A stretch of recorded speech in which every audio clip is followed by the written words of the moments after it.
Hello, beautiful children. It is amazing to see you in my mind's eye. Now, I have to apologise. There is background drilling going on during this video, but for some reason where we live, there are builders outside and inside the blocks drilling. I really don't know what they're drilling and it makes a terrible noise, but it's going on most of the day. So I think I'm going to try and do my video anyway. So I'm sorry if you hear suddenly drilling. Bing! It's very annoying. Anyway, it is amazing to see you in my mind's eye. And are we ready? Rolling back the time, and one more, rolling back the time, and one more, rolling back the time, and thinking and thinking and thinking. I'm still doing this video when it's nice and hot, so I don't know what the weather's going to be like when you see the video. Maybe it'll be raining by then. It's Parshat Chukat, which is in the 4th book of the Torah called Bamidbar, and I'm so excited to tell you things about it. And I'm excited to tell you that last Shabbat we had 15 families, woohoo, in the children's service, and I hope that we'll have 15 for as long as we can until I get to see all your beautiful faces again. But in the meantime, you have this video if you're not able to book. So, a chok. What is a chok? It's a statute. It's something that we do, but we do it because we love Hashem, but we don't understand it. Okay, brushing our teeth in the morning? No, there's a reason. Dental hygiene, keep your teeth clean. I know some of the daddies are actually dentists, so that's very good. They can tell their children. Listening to mummies and daddies? No, that makes sense because they educate us. They know the right thing for us. Washing our hands? No, we need to wash our hands to stay safe, especially with the yucky COVID virus. So usually there's a reason for all the things we do. But a chok is something that we do really because we love Hashem. We don't understand the reason why, even though we know it's so healthy to eat kosher. But actually, we don't really know why we keep our meat and our milk separate. Of course, we know we do it because we love Hashem, but we don't really know the reason. It's because we trust in Hashem. So, in this week's parsha, no, it's not this looking cow. No, it's not the naughty golden cow. No, it's not even this heifer, although that's probably the closest to the one that it would have looked like. This is the correct colour. That's the wrong animal. It wasn't an elephant. And this is kind of the correct animal colour, a cat, but it wasn't a cat. So what was it? It was the para aduma. It was the red cow, the red heifer. And SPS, some people say, aka, also known as the Medrash, that there were only 9 red heifers all the way from the first special house of Hashem called the Bet HaMikdash to the destruction of the second house of Hashem called the Bet HaMikdash. And the ashes of the para aduma were mixed with some spring water. They were mixed with some red string. They were mixed with some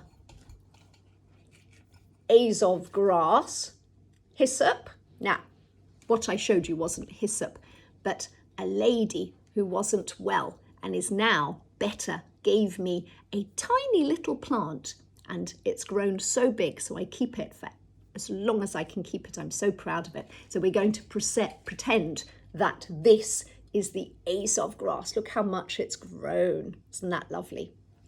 Okay, so we mixed that and we sprinkled that, not now because we no longer have a house of Hashem, the Bet HaMikdash, but when we had the house of Hashem, we would sprinkle that on someone who wasn't pure to make them pure again. We don't do it anymore. Any facts about the para aduma? Well, duh, it was red, of a reddish colour, and it wasn't even allowed to have 2 black hairs, and it must never, ever, ever had a burden, a yoke on its back. So those were the rules for the para aduma. Okay, on the 10th of Nisan, in the year 2487, Miriam goes back to Hashem. She dies. And the water from Miriam's rock, water, goes too. And that means that up to 3 million people have no water. Help! No water! Everybody's getting in a state. Where's our water? Where's our water? You promised us water. And Bnei Israel in this week's Parsha are very naughty. And they say, in this desert, we haven't even got the seed of a fig. We haven't even got the seed of a grape. We haven't even got the seed of a pomegranate. Where is our fruit? Where is our water? We are very upset with you. And they're all rebelling and being naughty. And Hashem says to Moshe, you and Aaron stand together and speak to the rock that I will show you.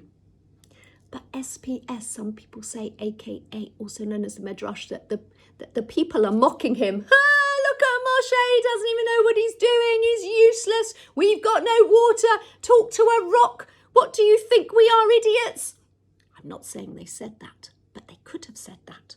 And Moshe was getting more and more upset. And he had already said, you rebellious people, let's see if we can bring water for you. And Moshe's looking for the rock and he's not sure which rock it is. And I hit the rock. He hit the rock. And then he lost control again. And he hit the rock. And lots of water came whooshing out all over the place. The water gushes out. And the place is called Me Mariva, waters of dispute.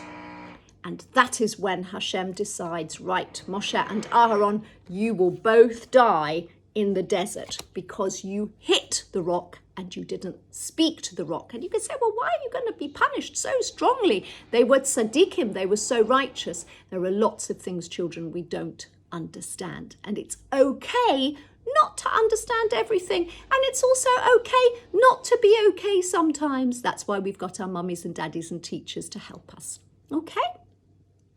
Okay. Moshe then is told to send messengers to the king of Edom. Hello, Mr. Edom. Would you allow us, please, to pass through your land? We just want safe passage. And the king refuses and says, absolutely not. And they say, but, you know, we'll stick to the highway. We won't go through your fields or vineyards. We won't disturb your animals. And the king of Edom says, absolutely not. And Hashem decides that the Bnei Israel are not ready to fight them yet. And they go the long way round to get to Eretz Yisrael. So no fighting with the king of Edom. On the 1st of Av, Aharon is 123 years old. And Moshe and Elazar, Aharon's son, they accompany, 4 syllables, they go with Aharon up to Har Hahar. And they went into a cave at the top of the mountain, SPS, some people say, aka also known as a Midrash, with a bed in it and linen and a burning candle. And this, the Torah tells us, Aharon's special big day kahuna are placed on Elazar. So Aharon is giving over his Ruach HaKodesh, his Kohan, the job of being a Kohen Gadol, he is giving over to his son Elazar. And the cloud of glory covers Aharon, and Aharon goes back to Hashem. And Aharon was the one who always went for peace. And the people are very upset that Aharon has died. And when Elazar comes down, they mourn Aharon for 30 days. But they didn't mourn Miriam, that we know about. The Bnei Israel complain. Oh, it's complaining again. Oh no, we don't want the man, we want the rain. Oh no, we're complaining again. Too bad, our heart is in pain. Nothing was going wrong with them. They were complaining for nothing. And Hashem sends a punishment. a very slippery, horrible, long punishment. And if you get bitten by this punishment, it's not so funny. It might hurt your tummy. And so Moshe says, well, what am I going to do? Hashem, please help. The people are being bitten by a snake. Please, please help. What can we do to save Bnei Israel? And Hashem says, get a copper snake, put it on a pole, and tell anyone who has been bitten by the snake to look at this copper snake, and miraculously, it's going to heal them. Okay, of course, we're not going anywhere near snakes in real life, children.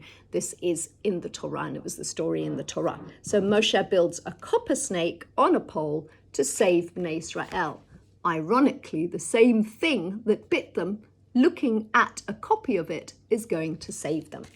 Okay, so quite a lot went on in this week's parsha.